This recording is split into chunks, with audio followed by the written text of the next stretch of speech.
The phone rang in sunny California, but what came through was anything but warm. Prince Harry, thousands of miles from the royal gates he once called home, answered the call expecting a conversation. Instead, he got closure. "I had no choice," said King Charles, in a voice colder than the crown itself. In that moment, Harry didn't fight back. He wept. It wasn't just a rejection. It was a final severing of royal bloodlines. No room left for return. No words left to heal. And now, the world is asking, what truth forced a father to break his own son?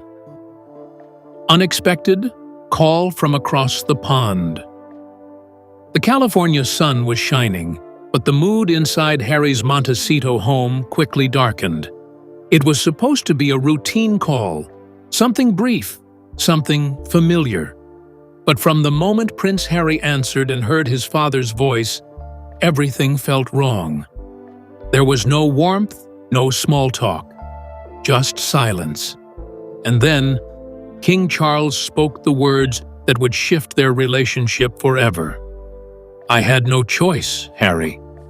Those 5 words hit harder than any headline ever had. Harry didn't respond. He couldn't. For a moment, all he could do was stare at the floor, phone pressed to his ear, eyes already starting to water. It wasn't what was said. It was how it was said. Final. Cold. Like the ending of a book they never got to write together. The room around him seemed to blur. Meghan, standing nearby, sensed the shift immediately. She approached, trying to understand what had just happened, but Harry couldn't speak. He sat down slowly, as if his legs could no longer hold the weight of what he had just heard. Tears began to fall, not out of anger, but heartbreak. After all the damage, all the distance, Harry had held on to one thing: hope. Hope that despite everything, a piece of his family still remained intact. But that hope vanished in a single moment. Across the ocean, Charles had chosen a sterile phone call over a heartfelt reunion. There was no explanation, no discussion. Just that devastating phrase, hanging in the air like smoke after a fire. "I had no choice." And with that, whatever bridge still stood between Harry and the crown collapsed. The call ended, but its echoes hadn't. And from that point forward, nothing between father and son would ever be the same again. 5 words that changed everything. "I had no choice, Harry." The 5 words continue to ring in royal corridors, whispered in media circles, and dissected by commentators who've covered this family for decades. It wasn't just a message. It was a verdict. And for Harry, it was the final blow. He didn't reply right away. He couldn't. Those words didn't open a conversation. They ended one. According to palace insiders, such abrupt language from the monarch is rare, almost unprecedented. In royal tradition, even the harshest decisions are coated in diplomacy. But this was cold, surgical, unapologetic. Experts now say the brevity was deliberate. Charles didn't want to leave space for debate. No soft tones, no "I understand" or "this is difficult." Just a phrase that sounded like a locked door. "I had no choice." And for Harry, who's spent years struggling with identity, loyalty, and trauma, that sentence wasn't just painful, it was shattering. He reportedly repeated the words out loud after the call, trying to make sense of them. Meghan, standing beside him, said nothing. There was nothing to say. The message was clear. The crown had made up its mind. There would be no return, no role, no second chance. For Harry, it was the moment all those years of tension finally crystallized into something irreversible. His childhood memories, his sense of belonging, his royal legacy, cut off with a single phrase. Even tabloids that once mocked him now ran headlines with rare sympathy. The coldest goodbye. No choice, no son. The call that ended everything.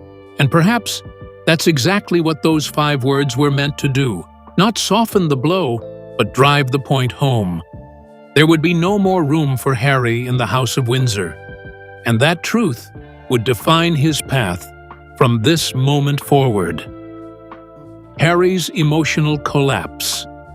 The tears didn't stop.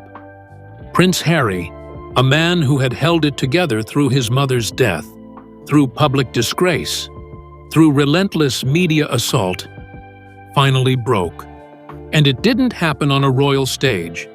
It happened in the quiet privacy of his California home, where Meghan stood by helplessly, watching a man unravel. He didn't scream. He didn't throw anything.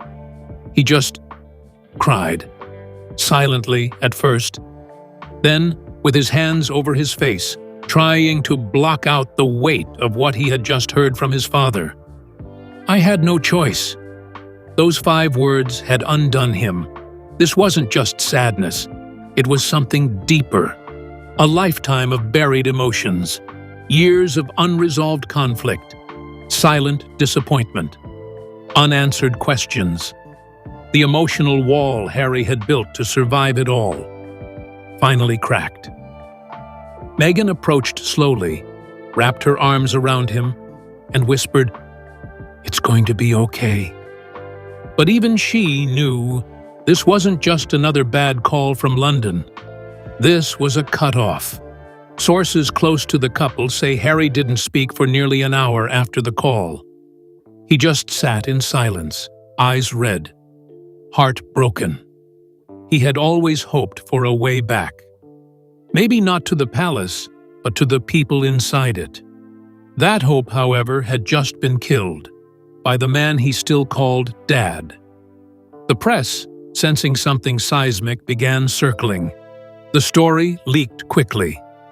Within hours, Harry's tearful state became global news. Paparazzi photos of him looking dazed, distant, only fueled the headlines. But the truth behind those eyes wasn't political. It was personal. It wasn't about titles or inheritance. It was about being a son and realizing your father had chosen the crown over you. And in that moment, for the first time since his exit, Harry wasn't the rebel royal. He was just a man mourning the family he could no longer reach. Cutting the ties, final family decision. The rumors had circled for years, but now King Charles had made it official. Prince Harry was no longer part of the future royal structure, and unlike previous half measures, this time it was permanent. Palace insiders are calling it a clean break, not just from royal duties, but from any potential return. No titles restored, no ceremonial appearances, no secret talks about reintegration. This was closure, cold, final, and irreversible. At the heart of it all, that chilling phrase, "I had no choice." Though no official statement named specific consequences, insiders confirmed what many feared. Harry's role had been erased from inside the monarchy. That could mean a formal removal from the line of succession, a total loss of royal security privileges, and perhaps even legal distance from crown-funded support. The message was simple: Harry is out. Entirely. Some royal commentators suggest this final message was something Charles had delayed for years. Out of love?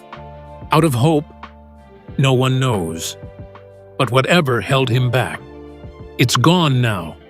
And while aides insist the king did this out of duty, not malice, the result is the same: the cutting of a family cord that may never be tied again. Past tensions reignite. The wounds were never fully healed, and now they've been ripped open all over again. Long before King Charles said those 5 words, the divide between him and Prince Harry had been quietly growing. But it was the Oprah interview that ignited the fuse. An emotional, explosive sit-down that laid bare the secrets of the House of Windsor. Charles, insiders say, never truly recovered from the public fallout. The allegations, the emotion, the exposure. He felt blindsided, betrayed, exposed. And now, in the echo of that unforgettable interview, comes this final act. A message that closes the door Harry left open. This isn't just about security or royal titles. It's about trust. About a father who felt humiliated on the world stage and a son who felt unheard his entire life. Now that emotional Cold War has turned into a permanent fracture, and as the world watches in stunned silence, both sides remain firm, bound by blood, but broken beyond repair. Security or legal clause? What's behind it? As the fallout from King Charles's final message deepens, one question now dominates royal circles. What forced him to say, "I had no choice"? Was it truly emotion, or something written in law? Insiders are now pointing to something far more complex than personal betrayal. Legal constraints, possibly tied to succession, security clearance, or crown finances, may have left Charles with no real room to maneuver. Whispers inside the palace suggest a possible breach, one connected to Prince Harry's current affiliations in the US. Reports say Crown lawyers flagged Harry's international business ventures, media deals, and public disclosures as possible risks to the monarchy's confidential structure. One senior aide even hinted, there may have been something buried in the fine print of his departure that became a legal trigger. Could the no choice Charles spoke of actually be tied to a constitutional clause? A rule within royal governance that forced action if a former royal crosses certain boundaries. Others believe it could relate to security access, with Harry once holding privileged information, now living overseas, married to an American citizen, and openly speaking to media outlets. Did that create a potential threat to classified royal protocol? Of course, nothing is confirmed. No documents have surfaced. But the silence from both Buckingham Palace and Kensington only feeds the fire. If there was a legal component behind this decision, it explains why Charles sounded less like a father, and more like a man following orders he didn't write. And if that's true, if duty wasn't just emotional but legal, then the words, "I had no choice," become more than personal heartbreak. They become evidence of a monarchy protecting itself at any cost. The question now isn't just whether Charles wanted to push Harry out, it's whether he was legally bound to do so. And if so, what else might be waiting to surface? Harry's plea, memories, and final wishes. The phone call hadn't even ended before Prince Harry began pleading. Not as a duke, not as a former royal, but as a son. Sources close to Harry reveal he invoked his childhood memories, those rare, quiet moments he shared with his father before the weight of the crown came between them. He reminded Charles of their walks at Balmoral, the private fishing trips, the times he clung to him after Diana's death. But Charles didn't respond. Not warmly, not at all. What broke Harry most was not just the decision, but the absence of any emotion behind it. So he tried again. This time, he referenced the Queen, her final wishes, her belief in unity, her dream that somehow one day the family would come back together. Still, nothing. Insiders say Harry's voice cracked as he asked his father if this was what the late Queen would have wanted, if she would have approved of cutting ties completely with her grandson. But Charles remained firm, and worse, silent.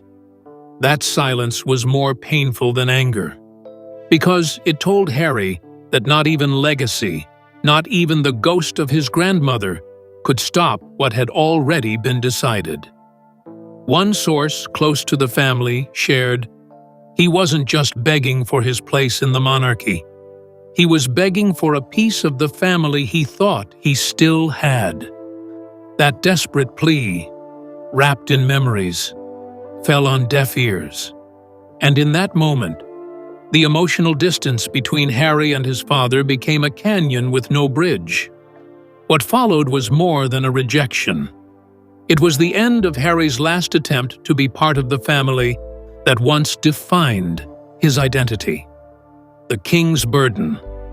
On the surface, King Charles appears calm, resolute, unwavering. But those closest to him say this final message to Prince Harry has come at a steep emotional price. He didn't sleep the night after the call. His aides described him as drained, distant, and deeply burdened.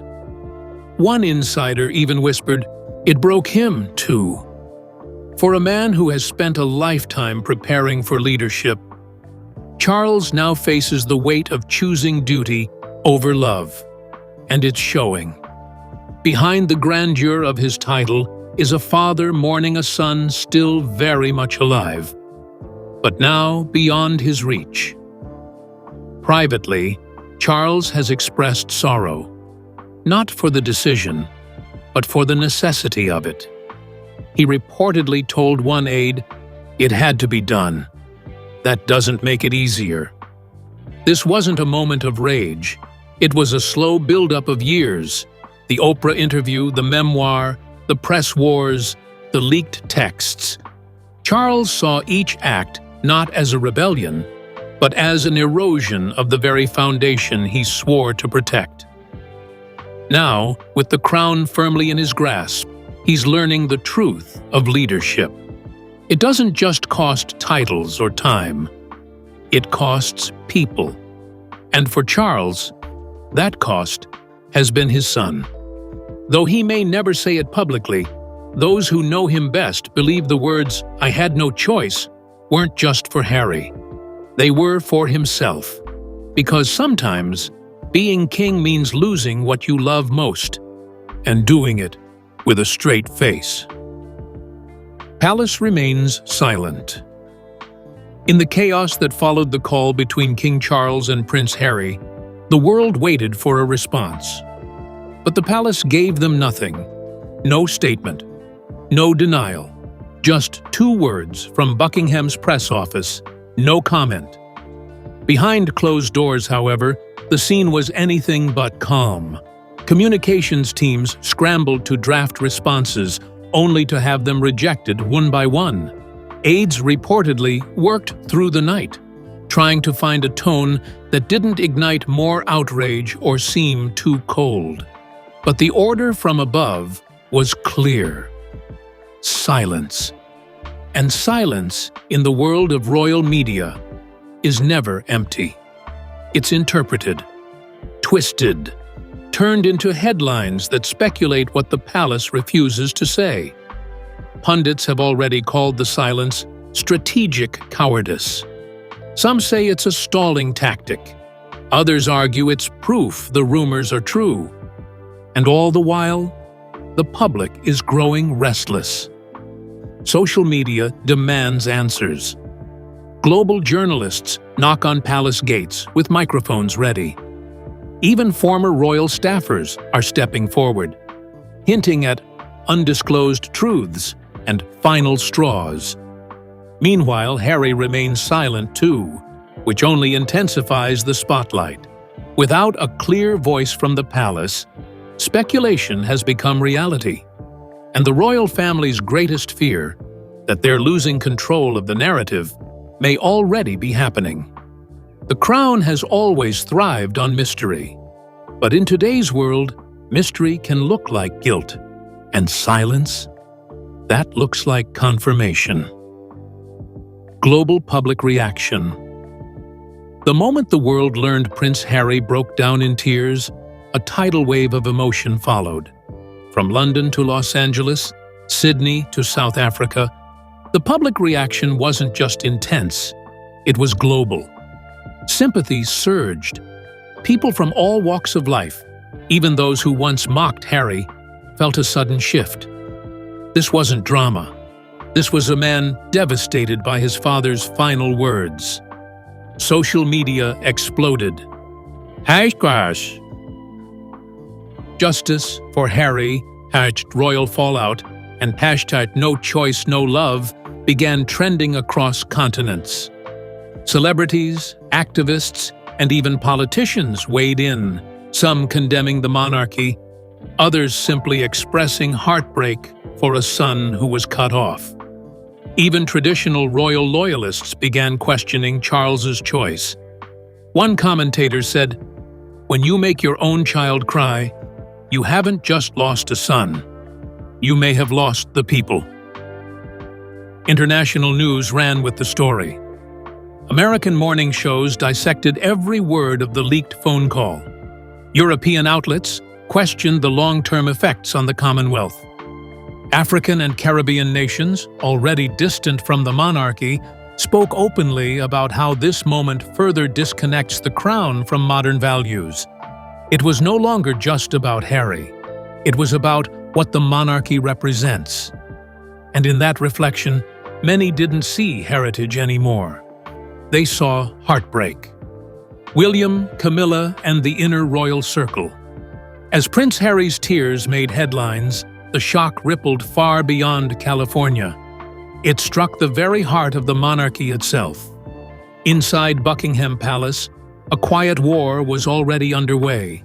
One not fought with declarations or interviews, but with silence, side glances, and unspoken allegiances.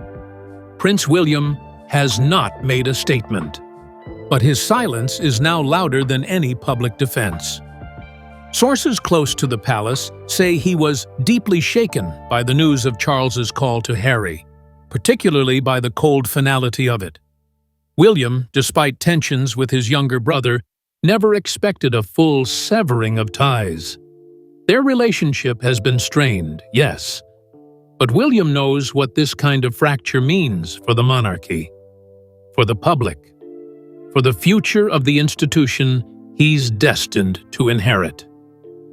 Then there's Queen Camilla. Her name continues to surface, not just as Charles's partner, but as a powerful influence behind recent royal decisions. Insiders suggest she supported the idea of a full break from Harry, viewing it as necessary to preserve stability. She's been described as firm, strategic, and unbothered by the public fallout. That influence has divided the royal inner circle. Some senior advisors reportedly sided with Charles and Camilla, favoring a leaner, tighter monarchy with fewer risks. But others, long loyal to the late Queen Elizabeth's vision of family first, are quietly resisting. What's emerged behind palace walls is a new kind of tension. Charles's camp versus the traditionalists. And at the center of it all is William, torn between loyalty to his father and the guilt of losing his brother. He's caught in a place no prince wants to be, protecting the monarchy, while watching his family fall apart. And as that power struggle simmers, it becomes clearer with each passing day. The firm may be intact, but the family is fractured beyond recognition. Long-term impact on Harry. The call may have lasted only minutes, but its effects will last a lifetime. Prince Harry now finds himself in uncharted territory, not as a royal, not even as a rebel, but as a man officially cut off from the family that once defined him. And that final message from King Charles didn't just end a chapter. It rewrote his entire future. Sources confirm that Harry's role in future royal events is now non-existent. No coronation duties, no formal invites. His removal from succession is being quietly processed behind palace doors. Security arrangements, once debated, are now being re-evaluated without his input. And Harry? He's adjusting, not just emotionally, but publicly. His team has reportedly begun recalibrating his brand. The Archewell Foundation is expected to shift focus, leaning harder into mental health, veterans support, and global advocacy. Media deals are being restructured. A new speaking tour may be announced soon. This is no longer a prince on the sidelines. This is a man reinventing himself from the ashes of rejection. But the psychological toll is undeniable. Friends close to him say he's numb, but trying to find purpose. Meghan remains his constant support, though even she knows the magnitude of this moment is beyond anything they expected. And yet, Harry is not without strength. He's been through fire before. The loss of his mother, the public breakdown of his family, the press war that nearly swallowed him whole. Now, he's stepping into a new identity, fully independent, unbound, but never untouched by the crown. For many, he's becoming a symbol of something greater, a man who chose his mental peace over inherited power. But for Harry, the journey ahead is personal, one where every step forward will echo with the memory of a father's final words. "I had no choice." Final questions and dramatic cliffhanger. Now that the dust is settling and the echo of "I had no choice" still haunts headlines, one burning question remains. What was the truth that pushed King Charles to cut off his own son? Was it really legal necessity? A risk to national security? A constitutional technicality triggered by foreign residency or business ties? Or was it something deeper and darker? Some royal watchers believe a final secret, yet to be revealed, may be at the heart of this decision. A confidential report, a breach, a private act that crossed an invisible line, the kind of truth too explosive to ever go public, but too dangerous to ignore behind the gates of Windsor. And now Prince Harry must decide. Does he protect the family that just exiled him, or expose the system that tried to silence him? So far, he has remained quiet. But that silence might be strategy, or heartbreak, or both. Public opinion is shifting fast. Sympathy for Harry is soaring. Trust in the monarchy, according to some polls, is beginning to waver, especially among younger generations who see Harry not as a traitor, but as a victim of a tradition too rigid to bend. William, still silent, is walking a tightrope, caught between two lives, his father's expectations and his brother's pain. And the longer he stays silent, the more pressure builds. As for Charles, he moves forward, shoulders heavy, but face stoic. But even he must know, this decision could define his reign or bring it to its knees. And so, the world waits for a response, for a reveal, for a reckoning.